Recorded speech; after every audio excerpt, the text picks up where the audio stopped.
श्री कृष्ण कन्हैया लाल की जय।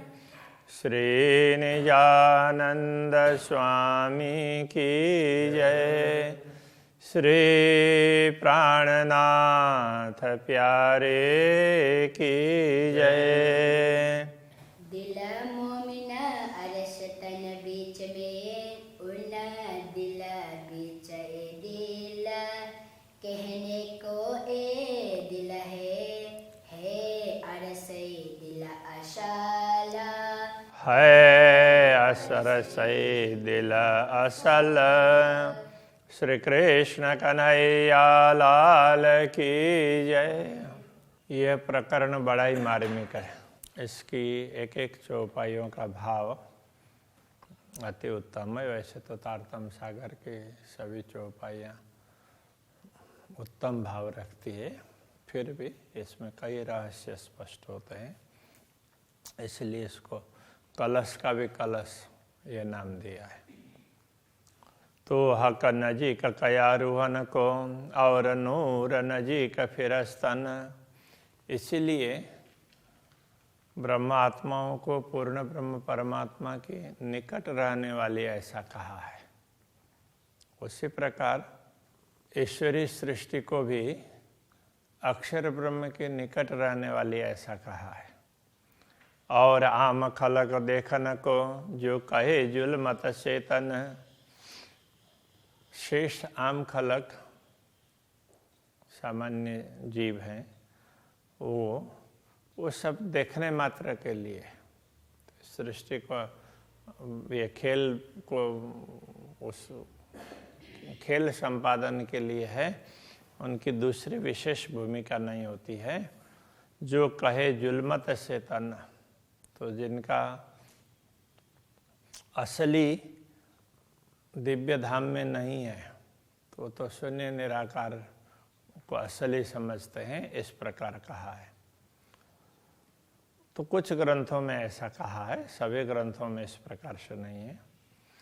ये तीनों गिरो कही जायरा पर ये बीच मार्फत रहा। तो ये तीनों प्रकार की आत्माएं, तीनों प्रकार की आत्माओं का समूह स्पष्ट रूप से बताया गया है। उनमें से एक का तात्पर्य यहाँ ब्रह्म सृष्टि। तो ये बीच मार्फत रहा, मार्फत रहा के बीच में, मार्फत रहा का तात्पर्य पूर्ण ब्रह्म परमात्मा की पहचान के मार्ग के अंतर्गत ब्रह्मात्मा ही हैं, वही पहचानती है।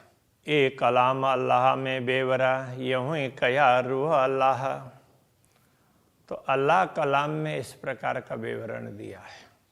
अब अल्लाह कलाम कहेंगे तो मुसलमानों के लिए अल्लाह कलाम कुरान, कतेब ग्रंथ, और सनातन हिंदू धर्मावलंबी के लिए ब्राह्मी वचन, जितने भी श्रुति ग्रंथ वगैरह हैं, श्रुति स्मृति पुराण, तो ये है।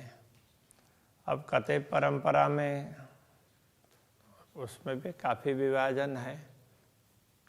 मुस्लिम अलग मानते हैं, क्रिश्चियन अलग मानते हैं, यहूदी अलग मानते हैं, वो एक ही परंपरा।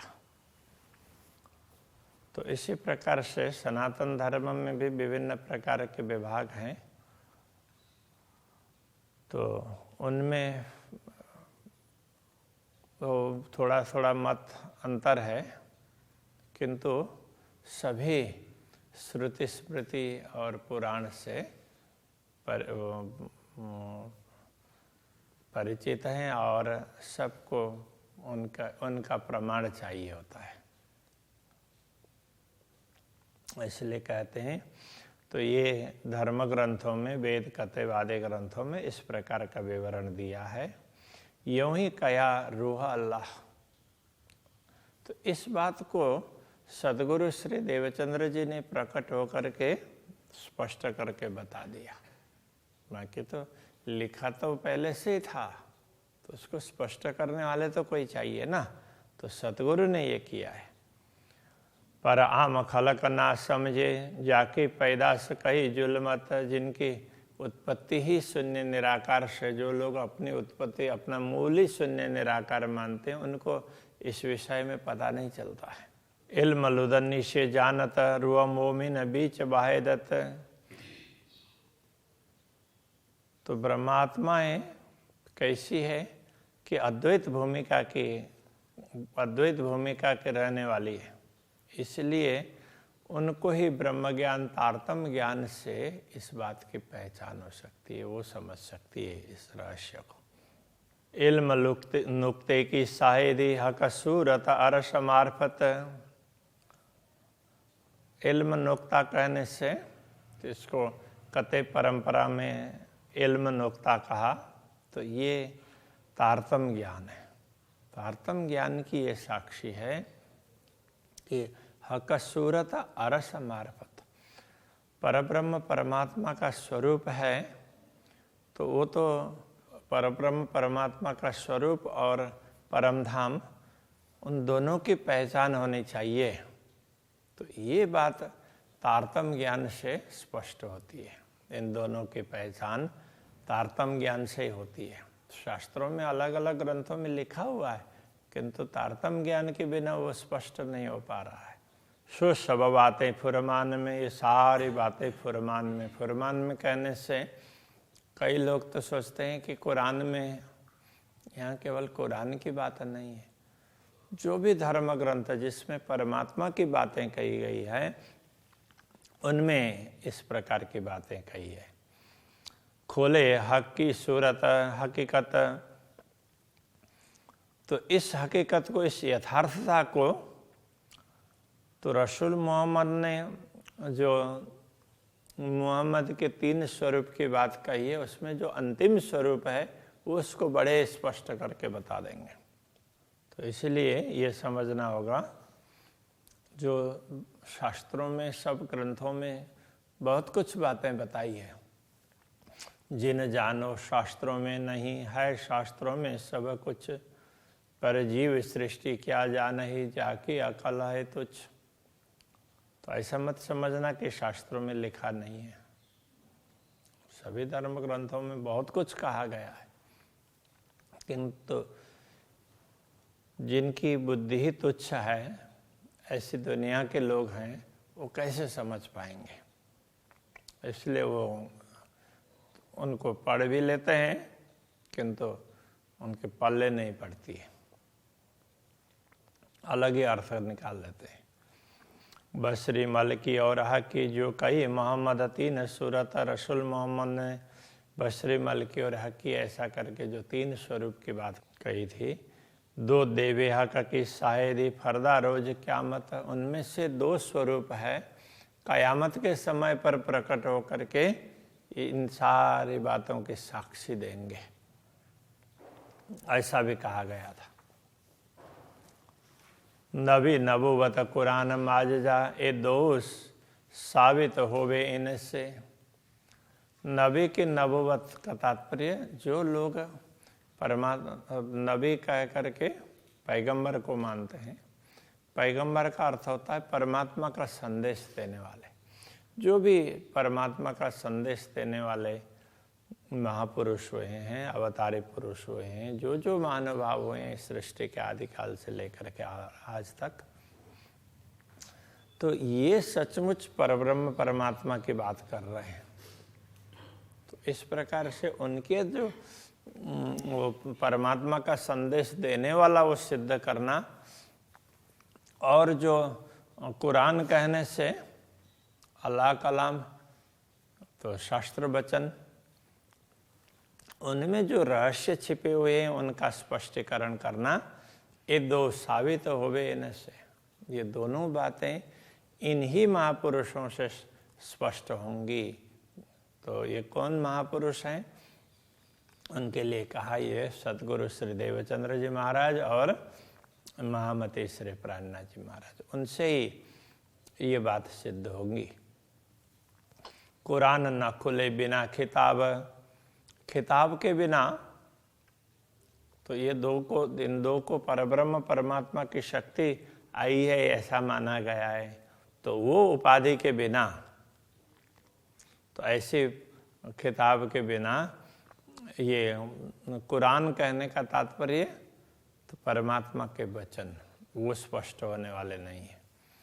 ना तो लिखा सब इनमें, अन्यथा इन ग्रंथों में तो यद्यपि इन सारे ग्रंथों में लिखा ही है, लिखा तो था ही, किंतु ये स्वरूप प्रकट हो गए, उन्होंने सारे धर्म ग्रंथों का रहस्य स्पष्ट करके समझा दिया। इन शायद ये सब मिलसी हिंदू या मुसलमान, इन्हीं साक्षी के द्वारा इन सब ऐसी अलग अलग प्रकार के साक्षियाँ जब स्पष्ट हो जाएंगी तो उस समय हिंदू अथवा मुसलमान उनमें जो परस्पर वैमनस्यता है वो दूर हो जाएगा और सब फिर मिल करके चलने लगेंगे। मुआ दज्जाल सब का कुफर, मुआ का अर्थ होता है मरा, दज्जाल मरा, सबका कुफर। दज्जाल क्या है? तो मुसलमान लोग तो दज्जाल को कोई अलग प्रकार का प्राणी ऐसा समझते हैं, वो आएगा और तुम्हारे नमाज में बाधा डालेगा, ऐसा कहा गया। नमाज का मतलब परमात्मा की स्तुति। तो वो नमाज पढ़ते हुए इधर उधर देखते हैं, कभी शैतान ना आ जाए, दज्जाल ना आ जाए। तो वास्तव में नमाज पढ़ते हुए ही देखना ऐसा नहीं है, हमेशा अलर्ट रहो कि तुम्हारी वृत्ति इधर उधर ना भटके। तो ये दज्जाल क्या है? तो इन्होंने हमेशा स्थूल वस्तु को ही देखा है, सूक्ष्म रूप से विचार नहीं किया। तो प्राणनाथ जी कहते हैं वो कुफ्र है, भ्रम है, सबका भ्रम है। तो वो भ्रम रूपी दज्जाल है, वो मिट गया। वो भ्रम ही तो सबको भटका रहा था, भ्रम मिट गया तो अब सबका भटकना बंद हो गया। यूँ सब पाक हुए एक दिन, इस प्रकार भ्रम मिटने के बाद में सब लोग पवित्र होकर के एक ही परमात्मा के मार्ग पर चलेंगे। दीन का अर्थ होता है धर्म, तो परमात्मा का मार्ग धर्म, धर्म के एक ही मार्ग पर सब चलेंगे। और भी शायद फुरमान में धर्म ग्रंथों में ऐसी और भी साक्षियाँ दी है। तब का 14 जरा नहीं, उसमें ये स्पष्ट कहा है ये 14 लोग हैं, इसका तो कोई अस्तित्व है नहीं। खेल नाम धर्या सब कहने को, ए जरा नहीं अरसमाए, ये सब तो नाम मात्र का खेल है। तो ये खेल है ऐसा बोल दिया, इनका अस्तित्व कोई परमधाम में, इनका कोई अस्तित्व ही नहीं है। जो परमधाम रहने वाला है, शाश्वत है, उसके सामने उसके वहाँ तो इसका कोई अस्तित्व ही नहीं है। जब तक तुम्हें शाश्वतता का पता नहीं चल रहा है, अनुभव नहीं हो रहा है, तब तक ही तुम्हें खिलौने के प्रति आकर्षण हो रहा है। जैसे छोटे छोटे बच्चे होते हैं, उनको किसी काम के नहीं है यथार्थ में, तो खिलौने हैं, किंतु उनको लगता है ये तो बहुत बड़ी चीज़ है, उसके लिए लड़ेंगे, रोएंगे, धोएंगे, कितना कुछ करेंगे। तो अब वही जब बड़े हो जाएंगे, फिर उनके सामने वो खिलौने रख देंगे तो क्या करेंगे? हंसेंगे। तो उनको पता चलेगा कि अरे इसके लिए तो हम लोग बहुत लड़ते थे, ये तो है कुछ भी नहीं है। तो ऐसा ही होता है। और ठौर न काहूँ अरस बिना, अरस न काहूँ इंतहाए। और कोई परमधाम के अतिरिक्त और कोई भी ठिकाना नहीं है, क्योंकि उनका कोई अस्तित्व ही नहीं है। तो कल्पना नाम मात्र का है, तो बस कल्पना कर दिया अक्षर ब्रह्म ने, तो दुनिया का अस्तित्व है। जब परमधाम की बात करते हैं तो कहते हैं अरस न काहो इंतहा है। परमधाम का तो कोई पारावार ही नहीं है। इंतहा का अर्थ पारावार, सीमा। परमधाम का कोई पारावारी नहीं है। जो आप कछुए है नहीं, तिन क्यों अरस नजरों आए। जो दुनिया की सृष्टि वास्तव में कुछ भी नहीं है, वो कल्पना की है, तो उनकी दृष्टि में परमधाम कैसे आएगा? इसलिए वो परमधाम को कल्पना कहते हैं। ये अरस देखे रूह मोमिन, ऐसे परमधाम को तो ब्रह्मात्मा ही देखती है, जो उतरे नूर बुलंद से, वही उस ऊंचे धाम से अवतरित हुई है। नाई क्यों देखे है को, अन्यथा ये जो नहीं नश्वर जगत के लोग, नश्वर लोग शाश्वत को नहीं समझ सकते हैं, नहीं देख सकते हैं। ये तो जाहिर है लिखा किताबों में, तो ग्रंथों में, धर्म ग्रंथों में ये बातें स्पष्ट लिखी गई है। बांजा पूत फूल आकाश और शशक सिंह, तो इनके लिए कहीं बंध्या पुत्र ऐसा कहा, और बंध्या पुत्र नाम के लिए है, यथार्थ में तो पुत्र होता तो बंध्या ही नहीं होती ना, तो पुत्र होता ही नहीं है बंध्या का। फूल आकाश, आकाश में कोई फूल होता नहीं है, वो बादलों में कहीं ऐसी आकृति दिख गई हो तो दिख सकती है, यथार्थ में फूल होता नहीं है आकाश पुष्प। और शशक सिंह, और इसके लिए कई ग्रंथों में शशक सिंह ऐसा भी कहा, शशक श्रृंग। शशक का तात्पर्य खरगोश, ससला, उसके सिंह होते ही नहीं है, ऐसे वो बोल दिया तो उसके बाल थोड़े से उठ गए होंगे तो उसको सिंह किसी ने बोल दिया, तो ऐसे कल्पना की हुई बातें हैं, यथार्थ में कुछ भी नहीं है। और मान लिया तो फिर कल्पना कर ली तो सिंह भी आ गए, ऐसा है, वो मान्यता क्या होती है।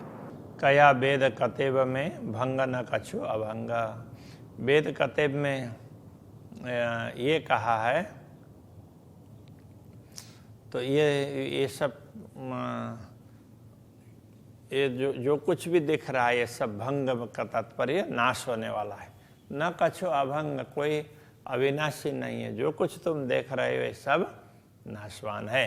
यूं असल खेल की है नहीं, ये दिल में दिखाई देता है। यथार्थ में असल है, वो खेल में नहीं है, तो ये खेल है, तो असल में ये खेल का भी कोई अस्तित्व नहीं, खेल का कोई अस्तित्व ही नहीं है यथार्थ में, तो है क्या, तो उसके लिए कह रहे हैं ये दिल में दिखाई देते हैं, तो मात्र ब्रह्मात्मा उनको दिखाई दिया, तो बोला उनको बोला तुम्हें मैं दिखाऊं, तो दिखा दिया, बस इतना ही है, बाकी कुछ भी महत्व नहीं है।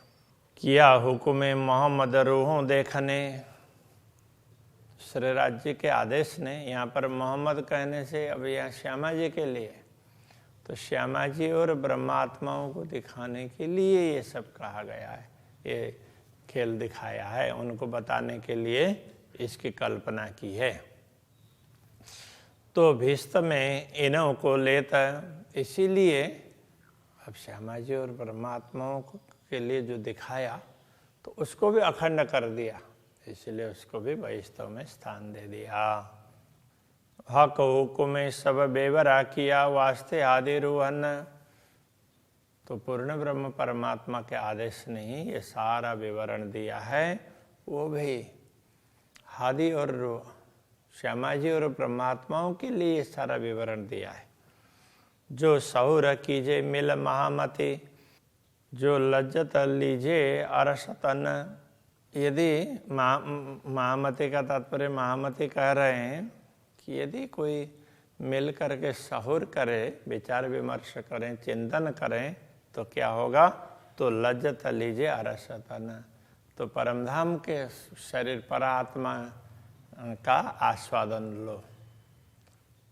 तो कहने का तात्पर्य परात्मा का अनुभव कर लो, तो हमारा मूल तो परात्मा है, तो बस उसकी दृष्टि से देख लो, तो हमेशा आनंद ही आनंद का अनुभव होगा। तो अभी यहीं रखते हैं। श्री कृष्ण कन्हैया लाल की जय।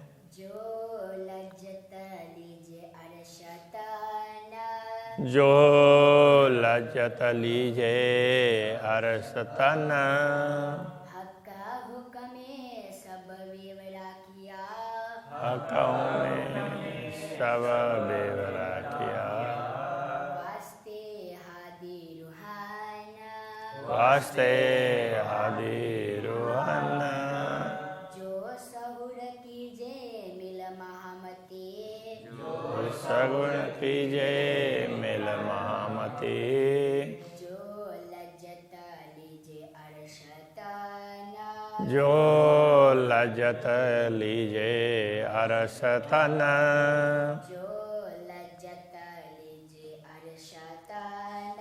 जो लजत लीजे अरसतन। कृष्ण